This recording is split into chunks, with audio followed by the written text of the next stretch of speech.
Quando nós estamos sendo colocados diante de situações da vida, diante de verdades da vida, vividas, experimentadas por Pedro, e que ele traz ao conhecimento das igrejas espalhadas pela Ásia Menor, Ponto, Capadócia, as igrejas ali de irmãos que viveram experiências com o Senhor, e Pedro está confortando esses irmãos, está consolando esses irmãos, está ensinando esses irmãos, e está também trazendo para eles o contato com a verdade, com a realidade de um Deus bom, de um Deus amoroso, de um Deus de providência, que cuida das nossas histórias, de um Deus que está conosco todos os dias, até a consumação dos séculos, de um Deus que preparou o céu para nós.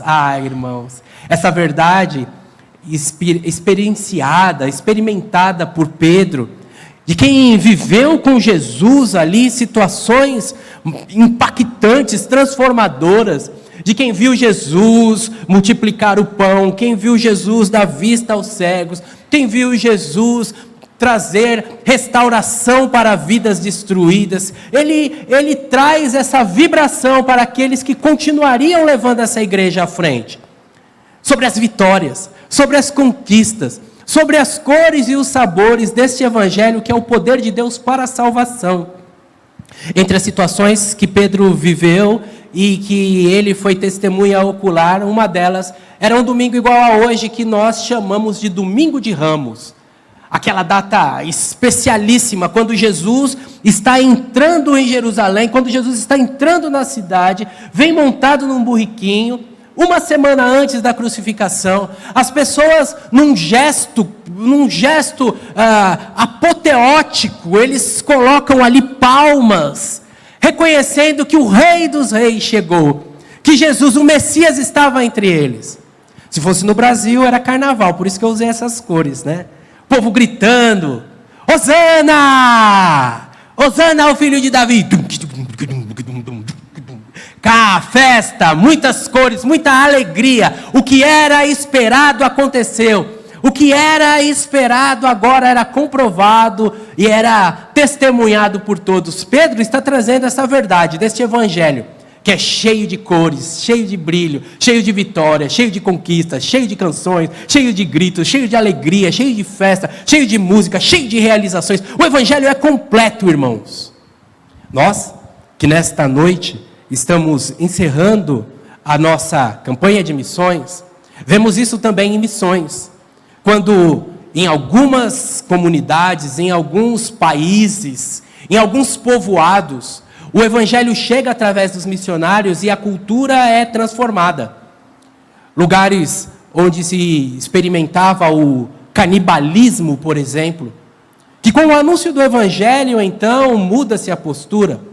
Tribos onde até na história recente as mulheres eram vítimas de mutilação na sua parte íntima para não ter prazer. Sinais de barbárie que espalham-se pelo mundo, inclusive o mundo civilizado. E com a chegada do evangelho, muda a cultura. Com a chegada do evangelho, mudam as emoções.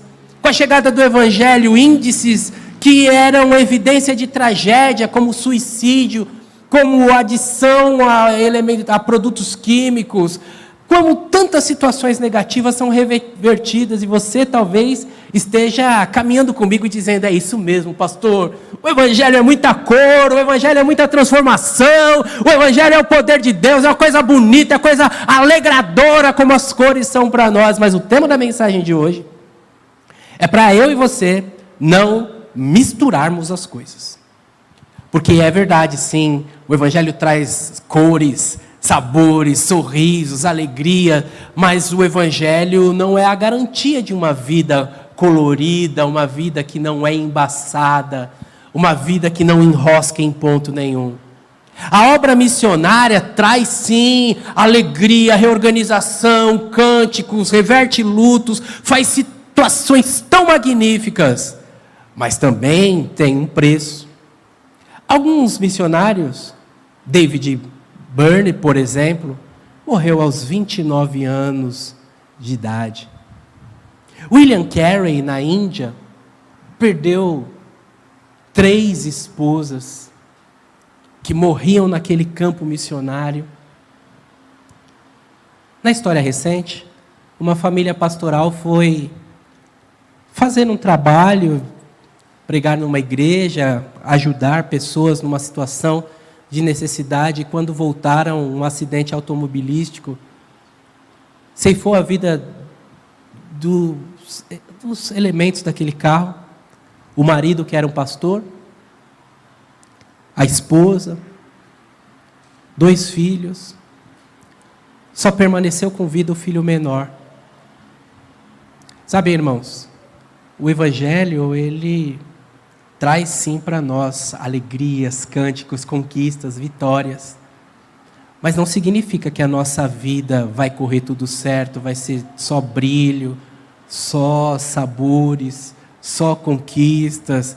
Não significa que a gente vai sempre cantar, agora é só vitória. E é sobre isso que o Pedro está conscientizando a igreja. E é sobre isso que nós leremos no capítulo 4, começando no versículo número 12. E a nossa leitura, que começa no versículo número 12, traz Pedro conscientizando os irmãos da seguinte forma: amados, não se surpreendam com as provações de fogo ardentes, pelas quais estão passando nesse momento, como se algo estranho tivesse acontecendo com vocês. Pelo contrário, alegrem-se muito, pois essas provações os tornam participantes dos sofrimentos de Cristo, a fim de que tenham a maravilhosa alegria de ver a sua glória, quando esta glória for revelada. Se vocês forem insultados por causa do nome de Cristo, abençoados serão, pois o glorioso Espírito de Deus repousa sobre vocês. Se sofrerem, porém, que não seja por causas malignas, causas maldosas, que não seja por matar, que não seja por roubar, que não seja por causar confusão ou intrometer-se na vida alheia. Mas se sofrerem por ser cristãos, não se envergonhem. Louvem a Deus por serem chamados por este nome. Pois chegou a hora do julgamento que deve começar pela casa de Deus. E se o julgamento começa conosco, que destino terrível aguarda aqueles que nunca obedeceram às boas novas de Deus. E se o justo é salvo por um triz, o que será do pecador perverso? Portanto, se vocês sofrem porque cumprem a vontade de Deus, continuem a fazer o que é certo. E confiem sua vida àquele que os criou, pois Ele é fiel. Amém, irmãos? Vamos orar? Bondoso Deus, amado Pai, esta é uma palavra contraintuitiva. Nossa intuição quer que tudo corra bem, quer os confortos, quer que o Senhor seja um tipo de um gênio da lâmpada. Nossa intuição quer que quando a gente está no seu caminho, a gente seja blindado de todas as coisas ruins dessa vida. E essa palavra contraintuitiva diz que às vezes as coisas vão dar errado. Para aproveitar essa palavra, só o Teu Espírito Santo pode abrir nossos olhos, abrir nossas mentes, abrir nossos corações. E é isso que nós pedimos. Fala conosco, Senhor. Fala conosco. Convence-nos. Nos dá esta segurança que não pode vir da oratória, não pode vir da fala de uma pessoa, só pode vir do Senhor. E nós confiamos no Senhor para sermos pessoas melhores, mais fortes, mais resilientes e que honram o Teu nome. Permita que seja assim em nome de Jesus. Amém. Nós que vimos esta fala do apóstolo, temos na noite de hoje um chamado para nós não misturarmos as coisas. Não podemos misturar as estações, não podemos confundir, achando então que porque nós somos da família de Deus, nós somos os queridinhos de Deus. Não podemos misturar as estações e acharmos que, por entrarmos no caminho de Deus, agora a nossa frase de efeito será: pare de sofrer. Não podemos de maneira alguma olhar para as nossas vidas e dizerem: eu não aceito esta questão para mim. Porque as questões ligadas ao sofrimento, elas trazem consigo alguns componentes da parte de Deus que contribuem para o nosso crescimento, para o nosso aperfeiçoamento, para que a obra de Deus aconteça. Entenda uma coisa, que a palavra de Deus está falando para nós, que Deus prova, não que Deus tenta. Tentar é prerrogativa de quem quer o nosso mal. A tentação, ela quer nos tirar do foco, tirar do nosso objetivo, desviar o nosso caminho, e ela só pode ser, então, oriunda no mal. Deus não tenta pessoas. Deus prova as pessoas. E qual é a diferença, pastor, da tentação para a provação? Enquanto a tentação quer te derrubar, as provas da vida querem te levantar. Enquanto as tentações querem te reprovar, as provas da vida, elas são justamente para você ficar com um arsenal maior, para você ficar com um repertório maior, para a partir dessas provas você ser alguém aprovado. Enquanto a tentação, ela tem o sentido de desviar o caminho, as provas têm a missão de confirmar você no caminho, confirmar você na verdade, confirmar você na vida, que é o próprio Cristo. Por isso, o último versículo da nossa sequência deixa claro para nós que, portanto, se vocês sofrem porque cumprem a vontade de Deus, continuem a fazer o que é certo. Não abram mão das suas provas, não desistam de viver as situações que estão colocadas diante de vocês. Confiem as vossas vidas na mão daquele que os criou. Porque este que criou a você e a mim, este que chamou a você e a mim, este que nos preserva, ele tem uma característica diferente dos deuses nórdicos, dos deuses gregos do Olimpo, que brincavam com os homens, que jogavam, que de alguma maneira se divertiam com as fraquezas dos homens. Diferente disso, o nosso Deus, ele quer sim nos fazer mais parecido com ele, e ele nos chama e ele coloca-nos nessas situações, não para nos reprovar, mas para nos aprovar. E podemos confiar isso porque, por causa da sua natureza, ele é fiel. Portanto, não misture as coisas. O evangelho que é bom, o evangelho que nos coloca em contato com o bem, o Deus que nos livra do mal, a salvação que nos dá a alegria, a transformação do nosso interior, não significa que nós não passaremos situações difíceis, não seremos provados, não seremos desafiados, não seremos muitas vezes ofendidos e de alguma maneira até mesmo questionados e de alguma maneira até mesmo machucados nessa jornada. Não misture as coisas. É cristão e sofrerá. Eu sei que você não vem na igreja domingo à noite para ouvir um cara falar que você vai sofrer. Eu sei que você, às vezes, está até enfrentando uma luta, um desafio da vida, e você vem aqui buscar um vigor. Mas esse vigor para enfrentar a luta da vida, que eu quero passar para você nessa oportunidade, a base dele é lidar com a realidade.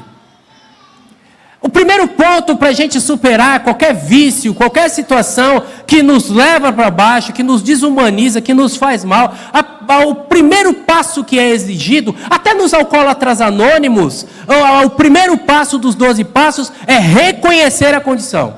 Eu preciso reconhecer a minha fraqueza, eu preciso reconhecer o meu pecado, eu preciso reconhecer o meu vício, eu preciso reconhecer as mazelas da minha vida, que às vezes bagunçam o meu casamento, que bagunçam a minha relação com meus filhos, que bagunçam a minha vida em sociedade. Eu preciso reconhecer. Enquanto você se desculpar, enquanto você achar justificativa, você não vai melhorar e não vai sair desse problema. Primeiro passo, reconheça. E dentro desse reconhecimento, a fala do Pedro para todos nós aqui, é a fala de que precisamos reconhecer como o mundo funciona. O mundo funciona, irmãos, numa escala de sofrimentos que assolam bons e maus, de tempestades que caem sobre bons e maus. Quando o homem escolheu caminhar sem Deus, quando o homem escolheu viver um estilo de vida que desobedece às orientações de Deus, ele trouxe sobre si castigo. O pecado trouxe consigo um preço a ser pago, um salário do pecado, é a morte. O mundo, então, é uma jornada de sofrimentos, e o próprio Deus não escondeu isso para o homem. Falou, olha, eu te trouxe para um jardim de delícias, coloquei você numa condição de desfrutar, administrar, viver bem, trabalhar sem se cansar, ter todo final de tarde um bate-papo comigo, reinar sobre as espécies, sobre a natureza, dar ordem, dominar, controlar os animais. Te dei uma série de prerrogativas positivas e você ouviu uma voz dizendo assim, Deus não quer que você conheça, hein? Deus não quer que você desfrute tudo, hein? E como o homem deu ouvido a essa voz, que continua viva nos nossos corações, colocando Deus em xeque, colocando questionamento para aquilo que Deus nos promete, Deus falou, a consequência começa aí com sofrimento. Com o suor do seu rosto você vai comer o pão. As dores farão parte dessa vida. Pisar o espinho, que antes era coisa natural, o espinho parecia que era de borracha quando entrava em contato com o seu pé, agora vai furar o seu pé. Agora, a sua pele agora passa a ter um coeficiente de resistência que vai se romper com as coisas mais bobas, como pedrinhas, como ostras do mar, ou conchas, como espinhos, como pisar na grama e qualquer tipo de vegetação aí que nos espeta. Antes resistia, agora não resiste. Um preço. O mundo é uma jornada de sofrimento no primeiro Adão. O mundo segue como uma jornada de sofrimento no segundo Adão, que é Jesus, deixando claro, no mundo vocês terão aflições. O mundo vai ser um lugar difícil. Precisamos reconhecer isso. Precisamos reconhecer, então, que ser cristão não é deixar de sofrer. Por isso, não se surpreenda quando você sofrer. Não se surpreenda quando tiver uma notícia de enfermidade na sua família. Não se surpreenda quando de alguma maneira as pessoas te ofenderem no trabalho, quando de alguma maneira você tiver um prejuízo por professar o nome do Senhor. Não se surpreenda, não misture as coisas. Não é porque é cristão que não vai sofrer. Também, não devemos misturar as coisas pensando que porque vai sofrer, será alguém triste. Porque sofrerá, será alguém infeliz, frustrado. O cristianismo, na história da igreja, teve sim movimentos. O monasticismo trazia consigo essa condição de que para ser espiritual, tinha que ser carrancudo, fechado, não podia sorrir. Algumas ordens espirituais proibiam até o tom de voz, tinha que falar baixo. Alguns eruditos gastaram horas. Se você assistiu o filme O Nome da Rosa, você vai se lembrar dessa cena ali dos monges discutindo se Jesus sorriu ou se não sorriu. E um que defendeu a tese que Jesus sorriu, que Jesus não sorriu, disse, é óbvio que Jesus não sorriu. Dar risada é futilidade. Dar risada é algo vazio e improdutivo, e Jesus não fez nada de improdutivo. Bobagem, irmãos, bobagem. A grande beleza do Evangelho, a grande transformação do Evangelho, é essa condição do exterior estar ruim e interiormente a gente estar bem. Claro que a gente sofre, é claro que a gente dói, sente dor, é claro que dói. É claro que em alguns momentos a gente fica abalado, mas essa tristeza, essa dor, esse vazio provocado pela perda não nos domina. E em muitas situações, pessoas se surpreendem com uma alegria e com uma paz que excede todo o entendimento. Muitas situações, a gente se surpreende com alívio. Muitas situações, a gente se surpreende descobrindo na gente alguém que a gente nem sabia que existia. Eu pensava que eu não ia aguentar, mas Deus está me fortalecendo. Às vezes o sonho vai por água abaixo, um acidente no ambiente de trabalho, a perda de um ente querido, uma situação que estava tão estruturada e que era um motivo que o nosso futuro estava colocado ali e de repente se esvai. E você acha, eu vou morrer junto. E aí, o Espírito Santo de Deus, como apresentou Jesus no Evangelho de João, capítulo 15, capítulo 16, exerce a sua função de consolador, falando ao nosso coração, irmãos, como é bom ter Jesus, porque tendo a Jesus, o Espírito Santo está em nós, e Ele nos faz tirar a alegria da tristeza. Tal qual aquele enigma de Sansão nos faz tirar doçura do amargor. Como disse o salmista, faz com que a tristeza, por causa da presença do Senhor, salte de alegria. Eu quero te convidar. Quero te convidar a se comprometer com Jesus, a chamar a Jesus para reinar sobre a sua vida, para que nas tristezas da vida, nas situações inusitadas, nos males que este mundo traz, e como eu acabo de dizer, nessa chuva que cai sobre maus e bons, quando você for surpreendido, quando a notícia da enfermidade chegar, você esteja firme no Senhor, você experimente a alegria, experimente a paz do céu, que enche os nossos corações. Por isso, no versículo número 13, ele deixa claro, o Pedro fala assim, irmãos, não misture as coisas, não é porque está sofrendo que vai estar triste, pelo contrário, alegrem-se, fiquem felizes, e eles viveram isso, irmãos. Entre esses homens dos quais Pedro fala, alguns deles estiveram na prisão, e na prisão sabe o que eles faziam? Cantavam a Deus. Alguns desses homens foram chicoteados, e no meio das chibatadas, eles faziam uma oração ao Senhor. Um desses homens, chamado Estevão, foi apedrejado, e na morte dele, no apedrejamento, ele vê o céu aberto e vê Jesus em pé à direita do Pai, no meio do sofrimento. Acredite, Deus pode trazer alegria, ajudar você a perceber coisas, se confirmar nele e dizer, está valendo a pena. Às vezes, o cônjuge vai embora, a esposa vai embora, o marido vai embora, a gente acha que vai morrer. Às vezes, morre mesmo alguém do nosso lado que era tão importante para nós, e a vida deixa de fazer sentido.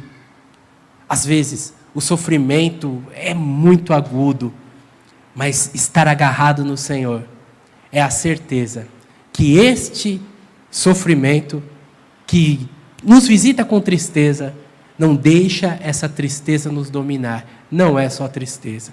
Eu tomei um baque muito grande quando o médico falou que eu tinha um tumor. Essa palavra é uma palavra muito forte, muito ruim. Mas é impressionante, irmãos. Eu que tenho medo de tomar vacina, tenho medo de injeção. Interessante o que Deus fez no meu coração para enfrentar a possibilidade da cirurgia. Nem eu entendia. Falava, mas esse não sou eu. Era para eu estar em pânico. Por que eu não... Eu estava bravo comigo porque eu não estava ruim. Já viu? Fiquei ruim porque não estava ruim? É isso. É surpresa de Deus confortando. É surpresa de Deus visitando. É surpresa de Deus fazendo a gente descobrir que muitas teorias que a gente fala, muitas coisas que a gente fala da boca para fora, Deus já operou dentro de nós. Eu sei que aqui entre nós, eu conheço vocês, estou próximo de vocês, eu sei que muitos de nós tivemos perdas, tivemos situações terríveis na vida, e o próprio apóstolo falou, nós desgostamos de viver. Alguns de nós vivemos situações que desgostamos de viver, mas eu sei também, porque você está aqui, que você foi surpreendido pela paz do céu que enche os nossos corações e faz ficar claro que a tristeza não domina, que no Senhor há alegria, que nós não devemos misturar as coisas. Não devemos misturar as coisas achando que tudo vai dar certo, Não devemos misturar as coisas, achando então que já que vamos sofrer, vamos ser pessoas tristes. Pelo contrário, como crentes em Cristo Jesus, temos a alegria do céu, somos surpreendidos por Deus. Não devemos misturar as coisas, achando que então qualquer sofrimento é Deus. Não misture as coisas, irmãos. Por favor, não misture as coisas. Essa semana, talvez você tenha visto a questão de um ex-presidente que falou: eu estou sendo perseguido, eu estou sob perseguição política. É um caso que aconteceu nos Estados Unidos. O ex-presidente Donald Trump teve uma situação com uma prostituta. Isso aí é de fórum íntimo para nós no Brasil, mas para os americanos é algo pesado. Mas o que foi mais pesado ainda é que aquele ex-presidente usou um dinheiro de campanha para pagar o silenciamento daquela mulher. E aí ele falou: não, isso aqui é uma perseguição política. Às vezes isso acontece também com a vida espiritual, irmãos. Às vezes, algum líder de igreja pode ser pego com dólares dentro da Bíblia e vai dizer assim: não, eu estou sofrendo por amor de Cristo. Algum líder de igreja pode ser pego numa situação. Recebi um vídeo essa semana e eu fiquei pensando: não é possível que o evangelho não entrou no coração, as pessoas não entenderam. De policiais entrando numa igreja e com uma ordem de despejo, porque o pastor da igreja não estava pagando o aluguel daquele salão. E o policial veio ali cumprir, acompanhando o oficial de justiça, e o pastor falando: sai, Satanás! Satanás, você veio aqui! E o policial, com toda a paz de Jesus, falando assim: não é Satanás, meu senhor, o senhor está dando um mau testemunho.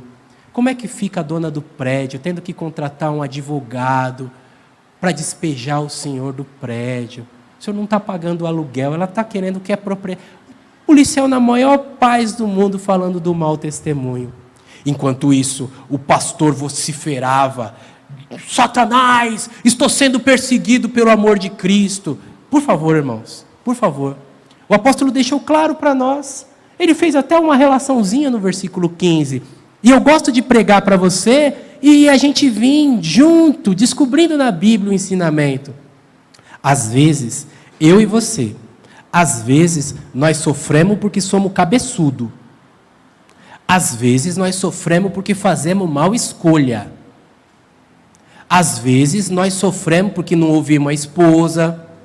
Aí as esposas ficam tudo felizes, né? Às vezes nós sofremos porque nós somos teimosos, não é? Às vezes nós sofremos porque somos levados por impulsos. Então, o Pedro deixa claro, calma, não é assim bagunçado. Que o sofrimento seja por Jesus. Não é sofrer por matar, não é sofrer por roubar, não é sofrer por fazer as coisas erradas. Porque senão fica fácil, né, irmãos? Não fica fácil. Eu dou uma mancada e falo: estou sendo perseguido porque eu sou pastor. Fico enrolado com as minhas finanças. Satanás está furioso. Comprei coisa sem precisar, gastei um dinheiro que não tinha. Satanás está furioso comigo porque eu sou pastor. Tem nada a ver, irmãos.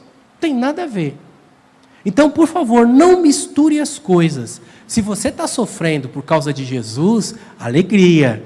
Se você está sofrendo por causa de Jesus, eu quero garantir a você que esse sofrimento terá uma recompensa, terá algo glorioso por trás, e você será aprovado e viverá algo muito especial da parte de Deus. Se for por causa de Jesus, que fique claro isso. Por quê? Porque Deus nos deu inteligência, Deus nos deu sabedoria, Deus nos deu livre-arbítrio. Às vezes a gente sofre por causa da gente mesmo. Toma cuidado, para você não usar isso como desculpa para o seu sofrimento. Porque o sofrimento vem sobre todos. Quem está com Deus será surpreendido pela alegria. E essa alegria virá para aquele que está sofrendo por amor a Cristo. Se o sofrimento vem para todos, e o sofrimento é sobre todos, e se nas situações da vida, eu e você, temos que enfrentar o sofrimento, quer saber de uma coisa, irmãos? Bom é levantar a cabeça e falar: é isso mesmo, é algo da vida, mas eu sei que o Senhor tem algo melhor para mim. Eu sei que Ele, com toda certeza, fará algo diferente acontecer. Por isso, não se envergonhe do sofrimento. O nosso versículo número 16 diz que o sofrimento é uma oportunidade para louvarmos a Deus. É uma oportunidade para testemunharmos acerca da nossa fé. É uma oportunidade para confirmar a nossa jornada como filhos de Deus. Eu e você não podemos misturar as coisas. Não é porque às vezes acontecem, irmãos. É incrível o número de pessoas que, em meio ao sofrimento, deixam de vir à igreja. É incrível o número de pessoas que, em meio ao sofrimento, deixam de falar com os irmãos, se isolam, vivem o sofrimento sozinho. E principalmente nessa nossa sociedade de triunfalismo, é esse estilo de vida que a gente vive, que de alguma maneira a gente tem que mostrar que está bem, que está tudo certo. Por causa desse tipo de igreja feia, esse tipo de igreja não cristã, que diz que se você está sofrendo, você está em pecado, algumas pessoas, exatamente na hora do sofrimento, se isolam. Eu não vou falar nada não, porque senão vão achar o quê? Vão achar que eu estou em pecado? Não vou falar do meu sofrimento não. O que vão pensar de mim? Por causa desse tipo de gente, existe um desserviço que está sendo prestado. Não. No meio do sofrimento é o momento para você fortalecer a comunhão. É o momento para você testar a amizade com os irmãos. No meio do sofrimento é o momento para se apegar a Deus. No meio do sofrimento é a hora de se criar vínculos, de falar, irmão, ora comigo, estou passando uma dificuldade. O meio do sofrimento é o momento de não se encolher, de não se envergonhar. Só existe uma coisa da qual nós devemos nos envergonhar, irmãos. A Bíblia traz para nós, e é interessantíssimo, esta figura que a Bíblia traz de alguém que, quando peca, ele se encolhe, fica envergonhado. E quando pedido de perdão a Deus, traz esta figura de alguém que estava com vergonha de ser visto pedindo. A nossa vergonha é ser escravizado pelo pecado. Isso, nós devemos ter vergonha. Não podemos nos orgulhar dos nossos pecados. Devemos ter vergonha de estar cuspindo no sacrifício que Jesus fez na cruz do Calvário. Devemos nos encolher e nos envergonhar. E nesse ato de se encolher, buscar forças para pedir perdão a Deus. E assim, a mão dele se estenderá em nossa direção e ele nos resgatará. O pecado é um motivo de vergonha. O sofrimento não, irmãos. As dificuldades não. As dificuldades, elas são, pelo contrário, são um espaço e são um chamado para nós sermos aprovados por Deus. Por isso, eu quero que você venha aguardando, venha caminhando comigo e não misture as coisas. Não misture as coisas. Porque se o sofrimento vier sobre nós, por falarmos do amor de Deus, o sofrimento vier sobre nós por estar fazendo a obra de Deus, o sofrimento vier sobre nós em forma de preconceito, em forma de discriminação, opa, olha lá o crente. Acredite, este sofrimento não será em vão. Esta é a doce promessa do versículo que nós destacamos na abertura da mensagem e volta aqui para nós. Continuem, em meio ao sofrimento, fazer o que é certo. Continuem, irmãos, fazendo o que é certo, pois no tempo oportuno, Deus, o próprio Deus, te honrará. É isso mesmo. Ele é fiel. Ele tem uma promessa verdadeira para nós. E os nossos sofrimentos. O apóstolo Paulo, eu sei que estamos falando de Pedro, mas o apóstolo Paulo, ele falou assim que os sofrimentos do tempo presente não hão de se comparar à glória que está reservada para cada um de nós. Acredite, o seu sofrimento, o próprio Pedro falou, o nosso trabalho não é em vão no Senhor. Se você está em meio a essa jornada do cristianismo, acredite, Deus tem um prêmio para você. Acredite, existe uma doce voz que dirá assim para você, muito bem, servo bom e fiel. Você foi fiel no pouco, Eu vou colocar você sobre o muito. Você enfrentou dificuldades da vida. Agora, entra no descanso do seu Senhor. Muito bem, servo bom e fiel. O Senhor tem um lugar preparado para todos aqueles. A palavra que a Bíblia Sagrada nos diz é que se com Ele sofremos, com Ele também reinaremos. Quero incentivar você, então, a viver as coisas boas dessa vida, a ter momentos de alegria, de satisfação, a desfrutar de tudo que nos é oferecido com consciência, com compromisso, com a nossa identidade cristã, viver as coisas boas, porque a vida tem muitas coisas boas que Deus nos promete. Viver a leveza, a alegria, as canções e tudo que nos está reservado. E quando o sofrimento vier, não misture as coisas. Não é porque você está sofrendo que Deus deixou de gostar de você. Pelo contrário, os sofrimentos é a antessala, é um local, é o hall de espera de algo melhor que está preparado para você, para mim, para todos nós. Eu quero convidar você a fazer uma oração, diferente das orações que fazemos costumeiramente.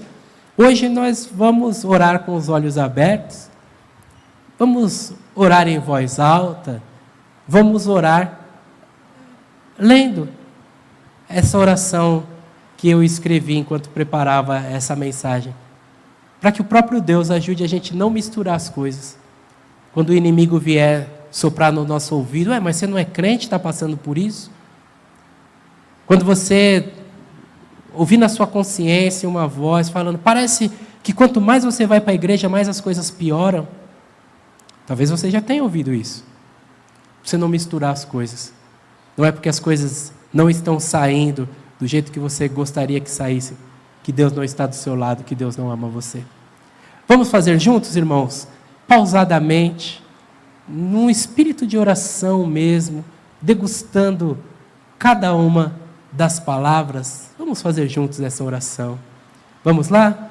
Espírito Santo, me ajude a estar pronto para o sofrimento, sofrer por motivo certo, me alegrar e não me envergonhar do meu sofrimento, e ficar firme em Jesus para a minha premiação. Amém? Abaixe a sua cabeça, eu quero orar agora por você. Eu sei, que uma coisa é você entender isso com a mente, outra coisa é isso dominar o seu coração. Eu sei, eu te entendo. Talvez você esteja no meio de um sofrimento e você diga assim, pastor, eu entendi que o sofrimento faz parte da vida e que Jesus entra no nosso sofrimento e que nós seremos premiados. Mas está difícil, pastor, está difícil. Eu compreendo. E eu quero orar por você, para que Deus, como disse o salmista, se apresse em socorrer você.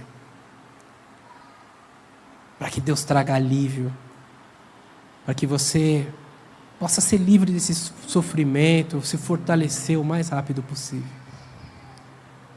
Pastor, ainda bem que você falou, porque eu sou essa pessoa, eu estou no meio do sofrimento e quero ajuda no meu sofrimento, ajuda em oração. Ora comigo, pastor. Oro sim. Fique em pé, você que está no meio do sofrimento, para a gente orar junto. Quero terminar essa noite não como quem ignora o seu sofrimento, mas como quem está junto com você no seu sofrimento e quem tem nesse sofrimento esperança de dias melhores. Se você está no meio de uma luta e quer que eu ore com você, fique sobre os pés que eu vou orar. Temos alguém? Deus abençoe, filha, Deus abençoe meu irmão, Deus abençoe minhas irmãs. Deus tem alívio para o seu sofrimento. Ele vai te capacitar a enfrentar o sofrimento, mas Ele com olhar de misericórdia. Com olhar de misericórdia, Ele pode vir com a mão e tirar esse sofrimento, por amor ao nome dEle. Se você quer se juntar a esse grande grupo, eu quero orar com você. É o último convite. Mais alguém quer se juntar, que está passando por uma luta e precisa de uma providência de Deus em meio a esse sofrimento? Deus abençoe.